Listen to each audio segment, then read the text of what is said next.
Hello friends, it's Joe Chambers from Chambers Custom in 1911 University, bringing you another mathematical review. This time it's on a lightweight 45 GI model. Before we get into the review, I want to remind you that this is a sample of one from this company. The measurements may or may not be indicative of what you can get from your local gun store or from the company directly. So let's just keep that in mind. As with all of these reviews, I'm going to show you the gun here. It's a nice looking pistol. It has some aftermarket grips on it. It's a full-sized government model 45. Yeah, so let's get into this review. Remember, math don't lie. 3.14 is always pi. Alright, we're going to call this one the Wan Desson Lookout. Great looking gun. It's got a tritium front sight and a wide notch rear sight that's fixed. It's got a black finish on it. It's a lightweight aluminum frame in 45 auto. It's got extremely nice checkering done to it. Single side thumb safety, standard beaver tail grip safety. It's got the trigger that's specifically for this company. Nice looking trigger. Doesn't have a lot of up and down play, just a little bit, probably 5/1000ths, best I can measure. It does have some movement in the mainspring housing, which I don't personally like, because when I shoot the gun I can feel that. It gives me a kind of a peculiar feeling when I'm shooting the gun. It has a bushing barrel. It has a GI guide rod set up, standard rear cocking serrations, and as I mentioned in the intro, the owner of this gun put some nice wood grips on it. They've got a Celtic cross, I believe they're walnut. Beautiful gun, feels nice in the hand. It's really well balanced. And these guns come at you, I think the owner paid $1,500 for this gun, brand new, and he brought it over to me for review with around 50 rounds through it. So the gun's brand new gun. All right, let's get into the math. Bushing ID is 5832 and the barrel OD is 5807. That's a difference of 0.0025, so 2.5 thousandths. The slide ID is 0.7004 and the bushing OD is 0.7999 for a difference of 0.5 thousandths. The bushing could be turned in the slide with the fingers, and the reason for that is this company fits their bushing to the slide with the very front of the skirt, so the rear of the skirt is much looser. That gives the bushing a fit that is tight, so it's not wobbly around in the gun like a GI, but you can still get it out of the gun with your fingers if you need to. The bushing doesn't move fore and aft at all in the slide, which is great. We see that on a lot of guns of higher price points than this. The chamber depth is 0.899, and I want to make mention again that the barrel in this gun is a ramped barrel gun. It's actually a Clark Parrell ramp style, and they do that because it's an aluminum frame and they want to prevent the bullets when they're feeding out of the magazine from beating up the frame, whereas a steel frame gun you can have just a standard barrel and it won't matter. But in aluminum frame guns, companies have finally learned that if you leave the aluminum frame, you're going to have issues. Ruger is the only company that I know of that has deviated from using a ramped barrel in their 45s, but they put a titanium insert into the frame ramp area of the frame itself. Alright, slide stop pinhole in the frame is 0.203.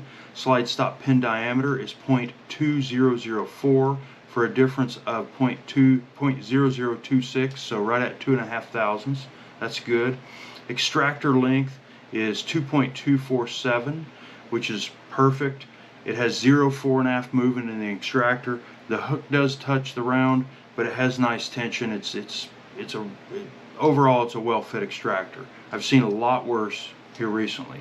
The ejector length is 1.035, so it's a little bit shorter than what we use, but it's longer than a standard GI extractor. I expect that this gun, I haven't shot it, but I expect that it ejects very cleanly based on those two things. Barrel leg contact with the slide stop pin is 0%. Honestly, I didn't expect any. You know, it's a $1,500 gun, it's well built, but I didn't expect any barrel fit. The gun also doesn't have any barrel bump though, which is great. Slide stop hole in the link is 0.204. That's how they come from all the manufacturers. Barrel leg height is 0.0965, and the link bridge thickness that corresponds with it is 0.0965 also. So ideally we like to see the link bridge 2 to 3 thousandths smaller than the barrel leg height. I have a feeling that if this gun had a link bridge that was slightly smaller than the barrel leg height, it would probably have some barrel fit, but I could be wrong. Slide way width is 0.7498. Frame rail width is 0.7469 for a difference of 0.0029, so almost 3 thousandths, and you can feel side-to-side play in the slide to frame fit. Slide way height is 0.1045, and the frame rail height is 0.1005 for a difference of 4 thousandths on the first measurement. And the second up and down measurement of the slide to frame is the slide rail height, which is 0.1165, and the frame way height, which is 0.1215 for a difference of 5 thousandths. And again, you can feel the up and down play just very slightly in the slide to frame fit. This is where it's a little weird. We've seen a few guns like this over the last year, but the vertical frame, the frame vertical impact surface on the barrel is 0.575. The frame measures 0.562. So they're opposite. The barrel should actually be shorter than the frame, but it's not. And this can cause a timing issue, and I haven't checked this gun for timing yet. I guess I can while we're on video here. Let's just see. I think I can do it with this. Yeah, the gun has a little bit of an issue with the barrel dropping down. It's rubbing in a particular spot on the barrel, right on the very top of the hood right here, and it's rubbing very hard there. It shouldn't be rubbing there, especially with 50 rounds through the gun. Does the gun cycle? Apparently it cycles just fine. The owner shot around 50 rounds through it. It ran great. Trigger parts. Trigger pull measures 3 pounds 12 ounces on NRA certified scales. It's got 23-pound mainspring. The disco is an unmodified drop-in part at 1.3035, and the sear appears to be an unmodified drop-in part at 0.775.